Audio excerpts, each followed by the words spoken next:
Good afternoon and welcome to the latest Milwaukee Press Club virtual Newsmaker. I'm your host, Milwaukee Press Club President Corey Hess from Wisconsin Public Radio. I have Dr. Howard Fuller as our guest. He will be interviewed by a panel of 3 that will be coming up shortly. But first, I need to thank our sponsors. Presenting sponsor, Spectrum News 1. Sustaining sponsor, Miller Koss. Event partner, WisPolitics.com. Partners with the Press Club for this luncheon as part of its ongoing series in Milwaukee-sponsored UW-Milwaukee, Wisconsin Academy Global Education and Training.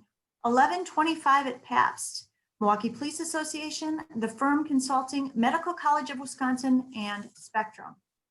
Once again, our guest today is Dr. Howard Fuller. Dr. Fuller is a nationally acclaimed advocate for school choice and former Milwaukee Public Schools superintendent. He retired in June as Distinguished Professor of Education and the founder of the Institute for the Transformation of Learning at Marquette University. Dr. Fuller, thank you for joining us today. Thank you so much for having me. I don't really have any kind of opening statements or anything. I know that these questioners, just want to get at me. So I just don't leave as much time as possible for their questions. But thank you so much for allowing me to be on today. Well, I'm sure our journalists appreciate that. So let's meet our panel. We have Alan Borsick from Marquette University, James Causey from the Milwaukee Journal-Sentinel, and Shannon Sims from today's TMJ4. So have at it, Alan, you can start. Okay, am I on here? Yes. So Dr. Fuller, in all these years, what have you learned about what would work or what is working? What would it take to move the needle on achievement for Milwaukee kids and especially for Black kids? Alan, I mean, you and I have talked about this so many times over the years. It's really hard to. We're both old. Yeah, but let me just say, I think the first thing that would have to happen is that the kids that I've tried to work over my lifetime to help, they would have to actually be of interest to the people who are in power in this city and in this country. I do not believe that poor kids are the kids that we care about in this society. I think it's the kids we talk about caring about. But when you look at the policy decisions that we make, when you look at where the money goes, it's very, very clear that poor Black children in the city of Milwaukee have never been of interest to the political structure writ large. That is not to say that they're not individuals in the city who care about these kids, that they're not some organizations that care about these kids. But I believe that if these kids were the most important thing, we would not continue to have them being not educated properly. We would not have them living in homes without electricity. We would not have them in a situation where they don't have food every day, where they don't have clothing. So my whole thing begins with the fact that I don't think that this city really cares, and I don't think that this country really cares. And therefore, I think it's always going to be difficult for these kids to get what it is that they deserve, and education being one of those. James. Yes, Dr. Fuller, thanks for joining us. I've known you for over 30 years, 3 decades, and we always seem to have this conversation about, race, education, and things like that, and moving the needle. I talked to you recently about housing and the issue with housing and how Black home ownership has gone backwards over the past, since 1970. And can you talk about this quote you gave me? You said, James, if we're not moving forward now, what gives you any indication that things will improve 50 years from now? Can you talk about that? Yeah, I mean, I think it comes from the same place, and I hope Alan will come back and push you on that, but I think it comes from the same place as what I think about what's going on with education for these kids. I looked at a report that Mark Levine from UWM did, and what they did was they looked at 30 different indicators of well-being. Jeanette Mitchell's organization, the African American Leadership Organization she formed, asked him to do that report. They looked at 30 indicators of well-being, and they compared Milwaukee to 49 other metropolitan areas. Milwaukee is 50 when it comes to all of these different indicators. And I think on some 26 of the 30 or something, we're dead last. And when you look at the cumulative result, we're dead last. So what I'm saying, James, is that we live in a city where Black people are not a primary concern of the city. Because if we were, how is it that out of 50 metropolitan areas, and you look at Black well-being, we would be last? And what my concern is on the housing issue is not just the issue of ownership, it's the issue of being evicted. And I read the book Evicted, and you can't read that book and not understand the problems that you have in justifying decent housing if you're poor and you're Black in the city of Milwaukee. And I just saw an article on CNN that said that the eviction rates are going to skyrocket after this period of not being able to evict people, leaves because of COVID. And so I'm just worried, James, that not only are you going to see a decline in Black home ownership, given the economics of COVID, but more important for me, I believe you're going to see more people literally on the streets trying to find housing for themselves and for their children. And so I hope I'm wrong, and this, what I'm talking about, is not going to happen. But everything that I see tells me that it's likely to happen unless we take some affirmative action for it not to happen. And that applies to home ownership, but it also applies to just people having a decent place to live. Shannon.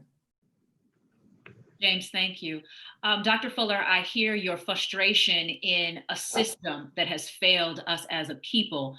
And I know that you have worked tirelessly in giving parents a choice in the city of Milwaukee and greater Wisconsin to choose where their children go to school, whether that be in the public education sector, whether that be in parochial schools or charter schools, with taxpaying dollars. Working from both sides, knowing what you know, for the children who don't have parents who advocate for them, and the lane that they have to remain in is in the public education lane, what reforms do you believe need to happen to the public education system to make sure that these children too get quality education?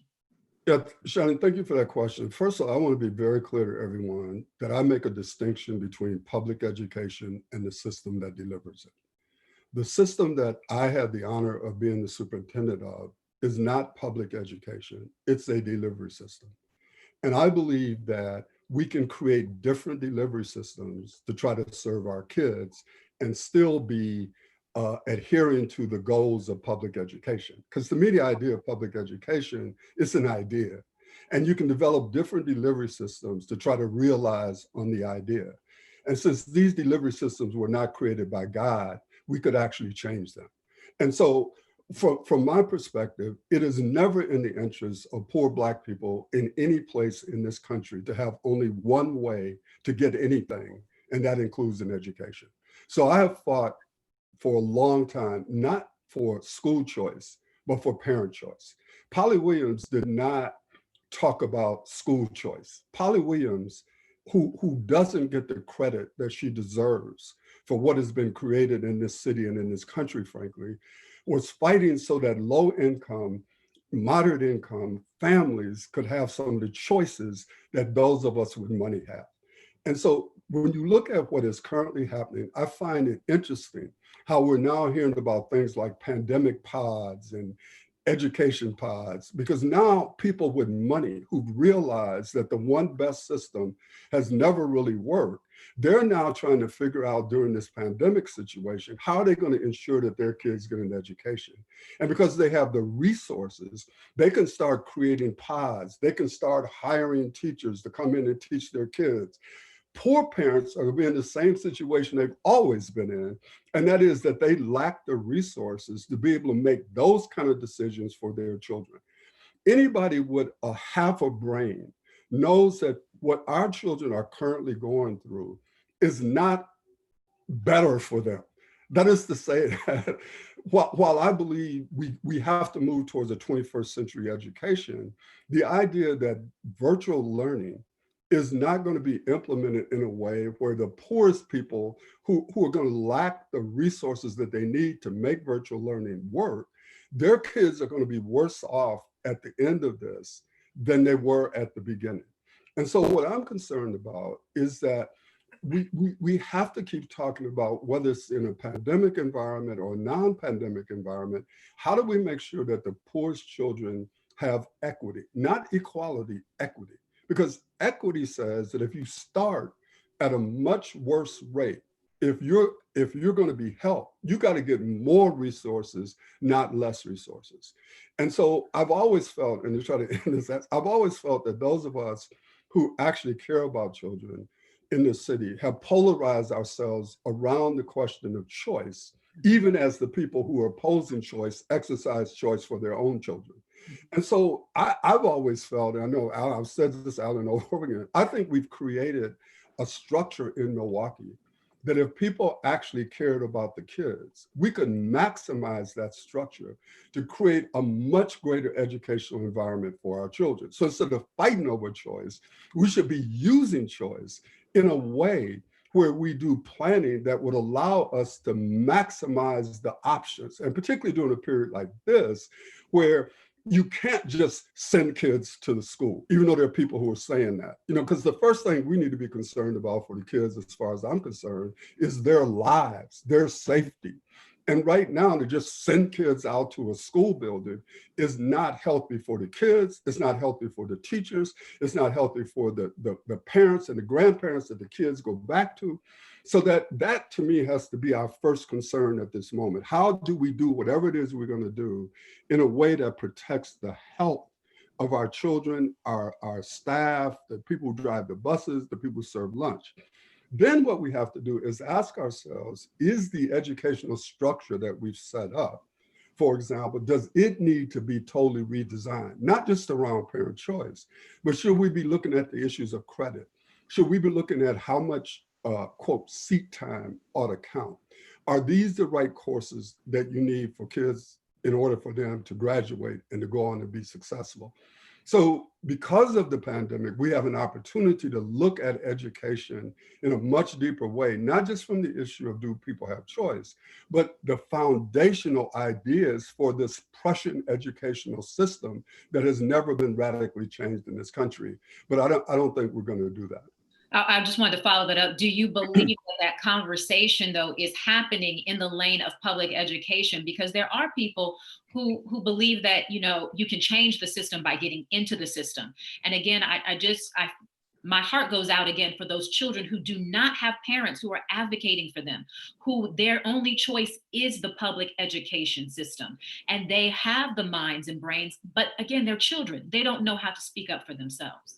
But Shannon, I understand what you're saying, but what I would say is that they shouldn't have to have parents who advocate for them. I mean, I understand that, but they should have people who are in office, people who are, quote, citizens who should be advocating for them.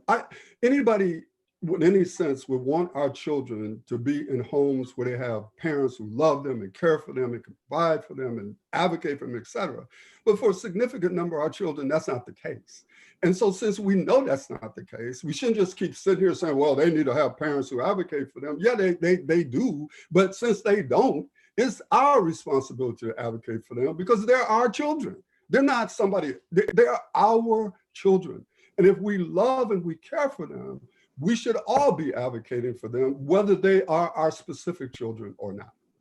Well, that will be the challenge. I'm gonna volley it off to Alan.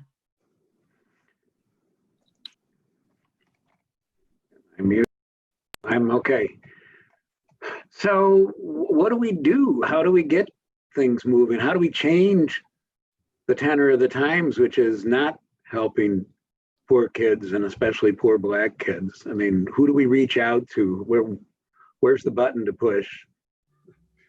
Alan, honestly, I don't know. I mean, I know there ain't a single button out there anywhere to push. And so I guess what I've just decided, for as much time as I have left, I'm going to just try to focus in on the kids that are in my line of sight. And to the extent that I can help other kids and other families, I'm going to try to do that. But Alan, I have to say to you that one of the things that grates at me at the very bottom of my soul is that I look around this city right now and I ask myself, how many schools in the city of Milwaukee are governed and led by Black people?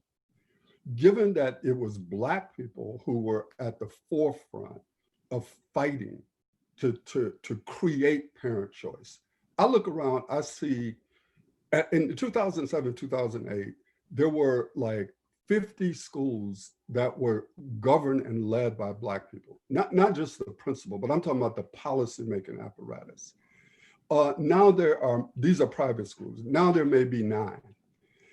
There are 2 charter schools that I'm aware of that is both governed and led by Black people. The point I'm trying to make is this, is that when we were fighting back in 1988 and prior to that, to try to make sure that we have a different type of system of schools or system of education in Milwaukee. When we were fighting for that, it wasn't just a fight to make sure that kids got a quality education and an education that will prepare them to be able to engage in the practice of freedom. But Alan, it was also about building institutions, because one of the things that I believe about any community, that a community is stronger when it builds effective institutions that can carry out the tasks that are needed to make your community strong.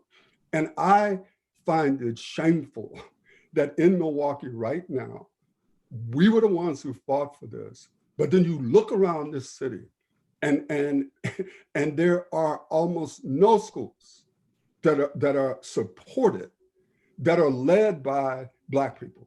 And we hear about all these other schools, all of which I like, who are important.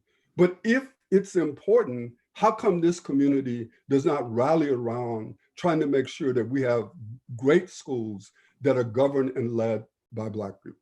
So to go back to your initial point, Alan, I don't know what buttons need to be pushed. You actually probably know more about this than I do, because you've been studying it in a very different way than I have. But as you know, I'm a pessimist, because I think we know what we could do.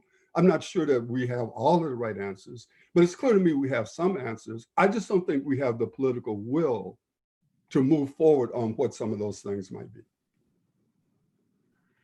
We'll get back to this, but James. Hey, thanks again. So Dr. Fuller, it sounds like, I know you focus a lot on young people, but let's turn the conversation to everyone of color. And we know we have a race problem in this country. We have a serious race problem right here in our city. We're one of the most segregated cities in the entire nation. And it appears that Black people are the only ones talking about it. What needs to be done to address our race problems right here in our city? Because you said that it appears that no one cares about our Black and brown kids. I don't think anyone cares about our Black and brown people. So what needs to happen here to get people to care? Okay, James, first of all, I want to be clear, and I think you probably agree with it. There are clearly people in this city, Black, white, brown, otherwise, who do care about what it is that is happening in this country. But I think the reality of it is the United States of America has never been a United States of America. That is to say that the type of difference around race that we see right now today has existed in this country from the moment in time that they brought us over here.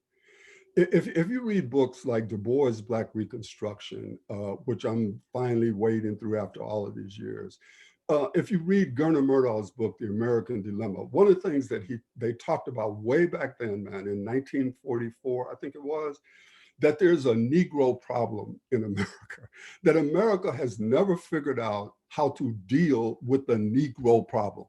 So at one point in time, when Du Bois talked about it, he said that there were really 4 ideas pre-Civil War on how to deal with the Negro problem. The first was during the colonial period, the idea was if we could convert them to Christianity, that maybe we could make them real citizens in this country. That idea got thrown away pretty quickly. The second idea was that we need to stop the slave trade, because if we stop the slave trade, Black people are so weak, they're just going to die out. And so that, and then when we didn't die out, and Lincoln finally had to make the decision to let us become soldiers in order to win the Civil War, the thing was, after the Civil War and they're free, what we need to do is to deport them. Because Lincoln never believed that Black and white people could live together in the society. And then the fourth idea was the slave states saying the real answer to all of this, because Black people are fundamentally inferior to white people, is that we need to have more territory where there can be slaves. And what I'm saying to you is that although there are different variations of those themes, what we're facing is what Derek Bell said in Faces at the Bottom of the Well, is that racism is fundamental to American society. It is not some tangential thing. It is woven into the framework of America, and it has a sense of permanency. So what I'm saying to you, James, is I don't doubt that some people today have woke up and said, oh, we need to do something about race. But what needs to be clear is there is a divide in this country about what to do about race, or how important, quote, race is. And so if we're not clear that this election, for example, is going to be an indicator of whose sense of what to do about race is going to win at the national level, and then impact what happens at the local level. Because if you have a person who comes into office who says, I'm going to build a wall, I'm going to get rid of as many people as I can, and what I'm going to do is I'm going to go to Norway and get us some white people. Because the concern is that by 2044, America is supposed to be, for the first time, not majority white. The dog whistle that the current president is blowing, it's not even a dog whistle. He's out there straightforward saying, look, white people, y'all got to understand what's coming at y'all. And if you're not careful, our way of life will be impacted by these hordes of brown and Black people and all of these people. That is what is being said, man, and not even undercover. That's being said directly. And so what I'm saying to you, James, is whether or not we do anything about the race problem in Milwaukee, whether or not we do anything about the race problem nationally, it's going to be largely influenced by which direction we decide to go in November. And no matter who gets elected, the Black people are still going to be struggling. It's just that one of those people is going to make that struggle so much harder than another one. So my final point on this is, I don't see a pathway for clarity around dealing with the racial problem in Milwaukee. But one thing I can say fairly certainly is it's never going to be dealt with if we don't admit its existence and not talk about it just at an intellectual level, but to say, here's how the race problem manifests itself in Milwaukee. So for example, if you look at the Mark Levine report, it lays out very clearly how it manifests itself. So then the issue becomes, are there going to be policies? Are there going to be changes in the power arrangements that attack those very specific areas of well-being? And unless you're going to have a real discussion like that, unless the power arrangements are going to change in this city, both economically, not just politically, because you can elect Black people to office. Like William Julius Wilson wrote a book called The Declining Significance of Race. And he said, what's going to happen is that cities were going to elect Black people to be mayors and stuff, but they were going to do it at a point of economic decline. And so then what happens is, because you don't have the economic framework to meet the needs of the people, cynicism is going to develop amongst Black people, because they're going to say, it don't make no difference who gets elected. My life don't really change because I still ain't got a house. I still ain't got a job. I still ain't got no food. And so that's the dilemma that we have, James, is that this stuff is so fundamental to our country that the depth of both the discussion and the action that we will have to take, I just don't see that occurring. One last point, and again, I got to get all my stuff in when I can, because they may never invite me to come back on this show again. So look, man, July 9th, 1981. Ernest Lacy on the way to the store. He never makes it because he runs into the tactical squad. Ellie Opal put his knee on Ernie Lacy's neck and he died. In 2020, a police officer puts his knee on George Floyd's neck almost 40 years later. You tell me how I could be optimistic that significant change is going to take place when I can give you that example.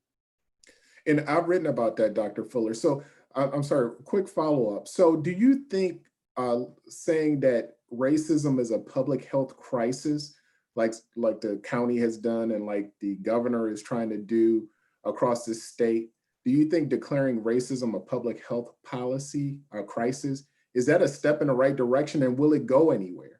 I have no idea. I mean, I would ask y'all, I mean, okay, so it's a public health crisis. So during the midst of one of the greatest public health crises in the country, we have a state that says y'all should go out and vote in person. Even though at the point that I'm telling you this, and the man who's telling us that is sitting there with a mask, with a total protection, saying it's safe for y'all to go out there and vote. Of course, I'm sitting here with gloves, masks, you know, whatever, and I'm supposed to believe that you care, and that the mere fact that I say it is a public health crisis, that somehow is going to impact you. James, y'all have to help me see that, because it's kind of hard for me to see that. I know I'm getting old and stuff, but it's hard for me to see that. Thank you. Shannon?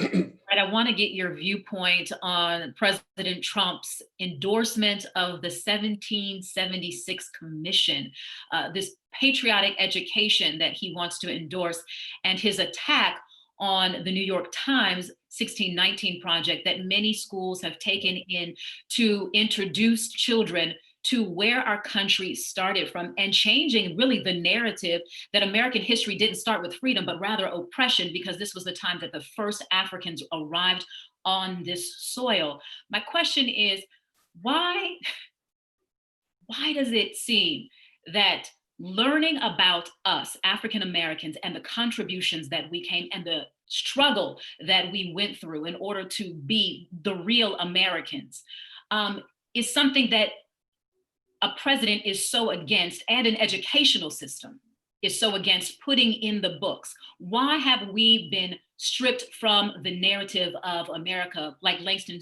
Hughes says, I too sing America. Yeah, first of all, man, and I don't mean to, Donald Trump is a racist, man. I'm just saying. I'm not saying everybody who votes for Donald Trump is a racist. Donald Trump is a racist. And so anything that comes out of his mouth, as far as I'm concerned, comes through that frame. And so he would look to anything that would allow him to win politically. The thing that Donald Trump cares most about is Donald Trump. And because he is a racist, and because he cares about his reelection over and above anything else, those actions are all geared towards what I said earlier, in terms of him saying to white people that if y'all ain't careful, all of a sudden America ain't gonna be the white country that it was founded to be. That is at the foundation of this. Because people keep saying to me, there's never been a person like Donald Trump. Well, yeah, there was Andrew Johnson. And so if you understand how Andrew Johnson functions right after Lincoln was killed, Andrew Johnson was also impeached, but he wasn't put out of office, and he stayed in office by one vote. And so Donald Trump is reflecting a political point of view that has always operated in this country. And so his going back, seeking out those documents, just like he supports the cult of the defeated. And you all know what that is, right? These are the people who were behind putting all of these statutes. All of these statutes that people are talking about, that did not happen by accident. There was a clear plan to do that. And the basis of it was to make sure that these statutes were positioned in a way so that Black people would understand that white people are in power in this country and you are not. And so you should not be surprised by anything that he says or does when it comes to, quote, racial matters in this country. It should also be no surprise that there are people in power who do not want the story of America to be told in a certain way. Because you and I know that when Black people first came here, they did not come here as slaves. Black people came as indentured servants, just like white people who were brought here. The decision was made later on to enslave us. And it was essentially an economic decision because slavery became one of the critical economic foundations for the development of this country. And so, so once that happened, even when Black people helped this country, the North, win the Civil War, at the point in time that the new state conventions were taking place, what they did was they passed the Black codes. So the argument was about Black people having the right to vote, which is really interesting today, given the effort to suppress people's ability to vote. What they did was say, okay, we're gonna free them, but we're gonna pass all of these Black codes, which will put you essentially back into a slave condition, even though we have, quote, we have eliminated slavery. And so what I'm saying to you, Shannon, is that the actions that you're talking about are consistent with actions that have been taken in this country for as long as this country has existed. And I think that at least from my perspective, we're just gonna have to realize that no matter what we say, and no matter how much we talk about this, there are at least two fundamentally different views of America.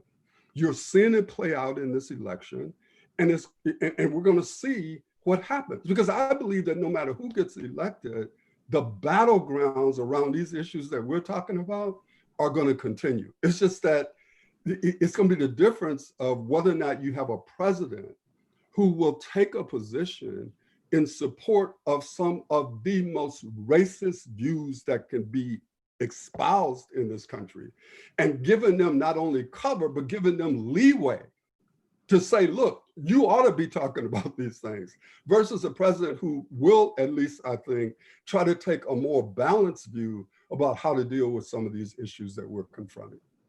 I want to follow that up with, I have a philosophy of seeking to understand. And so if there are any books that you can suggest to many of the people who are listening here who want to better understand the other side or have clarity in this, what would you suggest to them? When you say the other side, you Well, mean? I'm going to say it, for white Americans who are just now having their eyes open to the reality that African Americans exist and the struggle and oppression that they have gone through the years, a clear understanding of how that evolution has come about and what needs to be done to get us to a possible place of living out the true meaning of the Constitution. Yeah, I think unfortunately there is no like one book, because what I'd have to do is I'd have to break it down in terms of areas of study. So for example, most radical, hit them with the most radical first. No, what I'm talking about, Shannon, is like, let's say if a Black person or white person or even Black person or anybody who don't know nothing, too. Right, was saying, I'd like to understand more about the history of Black education in this country, for example. Then I would say, okay, read James Anderson's book, Education of Blacks in the South, 1876 to 1935. That would be the seminal book that you should read that would give you a basis for trying to begin to understand that. Let's say that you wanted to understand, quote, the criminal justice system in this country, right, as it relates to race. So you could read The New Jim Crow, or you could read Brian Stevenson's book, Just Mercy, as two books that would give you a sense. Or you could read, there's a book that was written a long time ago, I think it was called Blue Velvet, in something gloves. I'll think of it in a moment. But it got into like the history of how the police were formed in this country. So for example, there's some people who think the police were formed with the day and night patrols in New York in 1845, 1846. Actually, I believe was formed in 1712 with the slave patrols in South Carolina. So a part of even understanding how you're going to change basic institutions in this country is going back and really understanding how they got formed and what the purposes were. Because if you're going to start addressing really fundamental change. So if you're going to look at criminal justice, just mercy, new Jim Crow as just like a couple examples. If you were going to look at let's say politics more broadly, not just education, but how the country was formed and all that. Even though it's a hard book to read, I'm telling you, man, like Black Reconstruction by Du Bois, like remains like just a book that you would have to read. But an interesting book. She just came out with a book where she's now talking about caste as opposed to race, Wilkerson. But I would tell you, go read her book, Warmth of Other Suns, S-U-N-S, because it is the best book that I've ever read on the migration of Black people from the South to the North. And so that would give you a greater sense of like when that migration took place, how it impacted the North. If you want to understand Milwaukee, I do think Selma of the North, which I finally read, is really a good sort of a primer. And then More Than One Struggle by Jack Doherty, which would get into the educational battles that have taken place over time in the city of Milwaukee. So those are just some of the, the books I would suggest. And always, Derek Bell's stuff, like Silent Covenants, but Faces at the Bottom of the Well is something I would really recommend. And then The Fire Next Time. Huh? Would Color of Law be another one? Yeah, or Fire Next Time, because if you're going to read, Coates's book, Between the World and Me, you have to read Fire Next Time, since his book is really coming off of James Baldwin's book. Yeah. All right. Thank you, Dr. Fuller. Alan? You have been deeply involved for more than a decade now in a particular school in town. In fact, it's now called the Howard Fuller Collegiate Academy. What have you learned from your involvement with that school? It's a 9th through 12th grade school. Yeah. Most of the kids coming in are not at the 9th grade level at that point. Right. What have you learned? I've learned how hard it is, man.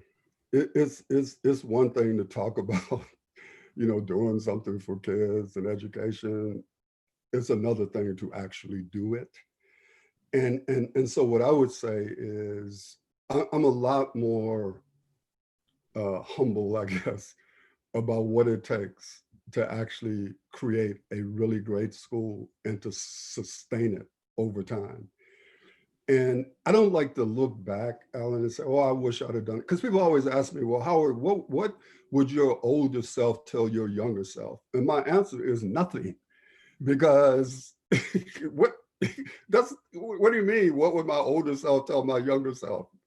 My younger self did what I thought needed to be done, because that's what I knew at that moment in time. But I do think, if I look at my superintendency, for example, I might have taken on the reading wars instead of the algebra wars, as like, an example. But the thing I've learned about our school is how much our kids, if they're put in a good environment that cares about them, that respects them, that believes in them, how much they can get done. But there's so much that these teachers and the principal and all of the people who are at our school, I just love them and respect them for the work that they do every single day, man, because it's hard. And it helped me actually, Alan, to be able to go into our school and actually teach, even though I couldn't be the teacher of record, because even though I have a PhD, I don't have a license to teach. So somebody else was the teacher of record, although I was teaching the class. But it just again helped me understand how hard this work is, particularly when kids are come in 2, 3, 4 grade levels behind, and particularly when it comes to reading and reading comprehension and all of that.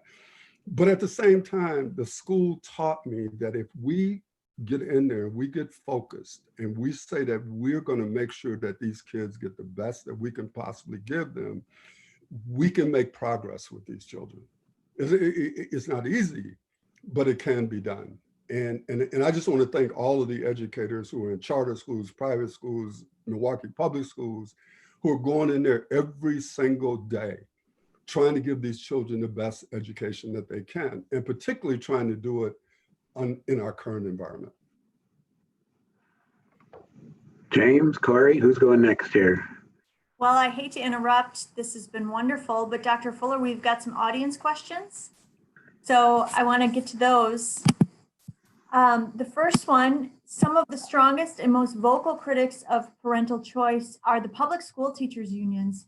What has been your response to them as they continually fought against choice opportunities?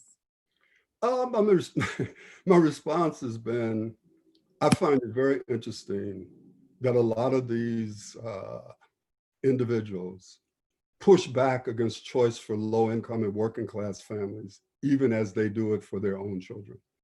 One of the most interesting things that I learned when the choice program first started, one of the schools that was the last school to get into the Milwaukee Parental Choice program, and people can go check this, was a Catholic school on the far northwest side. A significant percentage of the children who were in that school were children of Milwaukee Public School teachers. And these Milwaukee Public School teachers did not want poor Black children coming to their school. So what I will say is that anybody who is even 30% honest knows that if you live in America and you got money, you have choice. Because if schools don't work for your kids, you're either going to move to communities where they do work, you're going to put your children in private schools, or you're going to get the most expensive tutoring on the planet. The people who don't have that opportunity are low income and working class people. And these pandemic pods are just another example of how people with money are going to take care of their children. And that includes teacher union children as well. Thank you. We have another question. We're living through a wave of civil rights activism that's elicited comparisons to the watershed year of 1968. That was also an election year where independent candidate George Wallace took 7.6% of the overall Wisconsin vote. Now we're watching a discussion about law and order play out partially in reaction to the activist wave, similar to Nixon's campaign rhetoric. True. What role do you think civil rights activism and law and order conversations will play in the 2020 election? Do you think its part will be similar or different to its influence in Wisconsin's 1968 contest? Yeah, that's a very interesting question. I think the significant difference may be, and this is why I think that Supreme Court decision on a third party, I forget which one it was, not being allowed to be on the ballot, may really be significant, Corey, in terms of a difference between 1968 and now, because you're not likely to have, like Hillary Clinton lost by 22,780 votes. And she lost, she had about 39,000 less votes in wards in Milwaukee that were 50% more Black than Obama had. But when you look at the number of, you take that and then you look at the number of votes that the Green Party siphoned off in Wisconsin. And so it could be different in this election because you're not going to have that same third party apparatus. And it seems like Biden and Kamala Harris actually know that Wisconsin exists. So they've actually been coming into the state trying to campaign. But I do think that question of the law and order versus the civil rights demonstration, although I wouldn't call them that today, the election may turn on that because Trump clearly has moved in that direction. And so I've heard, since I have not been anywhere lately, but I've heard that, you know, in Trump country in this state, they've got signs up for Trump and Pence, and then the other thing is support the badge. So that what people are trying to do is to once again position this as, if you support Biden, you're not supporting the police, or even worse, you're supporting defunding the police, and you're supporting the anarchists like Antifa, whatever they're called, and you're supporting violence, blah, blah, blah. And so, yeah, that argument is clearly being made. The impact that it will have in Wisconsin, we'll see. I just hope that there are people in this state, enough people in this state, who will say that no matter what I think about what it is that's going on, you should not shoot a man in the back 7 times. And that we've got to have a country where that is not something that a president will either implicitly or explicitly say is okay, or that it's okay for a 17-year-old to come into the state with a rifle and end up killing someone who's partaking in his constitutional rights to demonstrate. I mean, so we're going to see what kind of state Wisconsin is. And I always tell people, you have to remember, Wisconsin produced Gaylord Nelson, but it also produced McCarthy. And, and so we're going to see. What is preventing other schools from providing that necessary focus that you are able to provide to the students at your school? Just the political will to do it. Every school can do it if that's what they want to do. And I'm not saying that we're not having difficulties, because we are. And anybody who tells you that everything is really going great as far as schooling today, don't believe them. Just go find somebody else to talk to. Because it's not only connectivity, it's just, for a lot of our children, virtual learning is just a very, very difficult situation. Or if you've got 4 children in the home, right, and 4 of them are trying to do computers, and you don't have bandwidth, blah, blah, blah, and you're a parent, and you have moved from becoming a low-wage worker to becoming an essential worker, which is interesting how terms are used in this country. That people who at one point were just low-wage workers, they're become essential, and so we're sending them out to risk their lives to make sure that we can be on Zoom. So I'm just saying that the complications that these families have are enormous right now. And any school that is really trying to focus on these kids and their learning is having a difficult challenge before them. But some of us are meeting that challenge better than others, clearly. Okay. Decades have gone by. Should we even try to reform our K-12 structures that were designed for a long gone era? And then it says Madison spends nearly $20,000 per student. Yeah, I don't know about that number, but I'm a person who says, even though I'm a pessimist, I don't think you ever give up fighting for change. And again, Derek Bell is instructed to me, because he said, look, even if you don't see a pathway to victory, you have to get up every day and fight, because not to fight is to co-sign on the injustice. So I would argue that no matter what you see as possible, you have to say what is happening is not what should be happening. And you have to get up every day and fight for that. And that's why I respect Khalil and Frank and Vaughn and Monique and the women out there, because all we hear about is Frank and Khalil and Vaughn. You know, these are all young brothers, you know, that I respect. But there's some sisters out there too. There's some Black women out there too who are fighting, like Talivia Cole, who's a former student of our school. It was her brother who was killed at Mayfair. And so Talivia has been out there leading struggles to get justice for her brother and the other 2 people who were killed by that same police officer in Wauwatosa. So I just want to make sure we acknowledge that there are women out there who are also fighting for justice. And let me just say this: what happened with Breonna Taylor?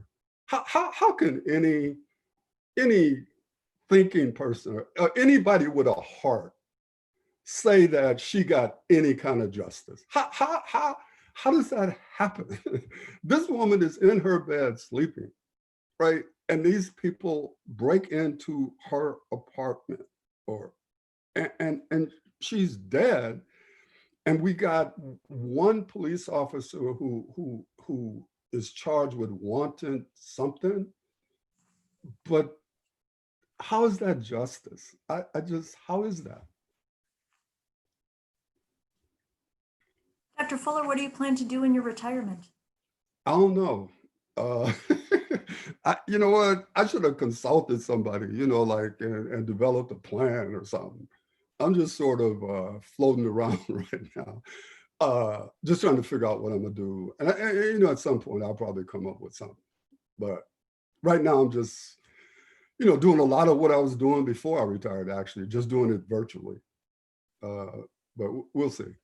Well, we thank you for your time today. We want to thank the journalists, Alan Borsick, James Causey, Shannon Sims for their time as well. And thank you again to our sponsors, Spectrum News 1, Miller Koss, WIS Politics, our partner, UW Milwaukee, Wisconsin Academy, 1125 at the PAPS, Milwaukee Police Association, the Firm Consulting, Medical College of Wisconsin, and Spectrum.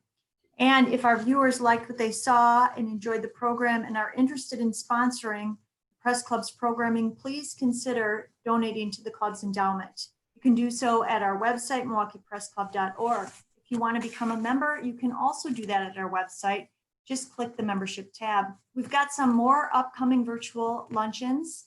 On October 6th, we'll be featuring Claire Woodall-Vogue.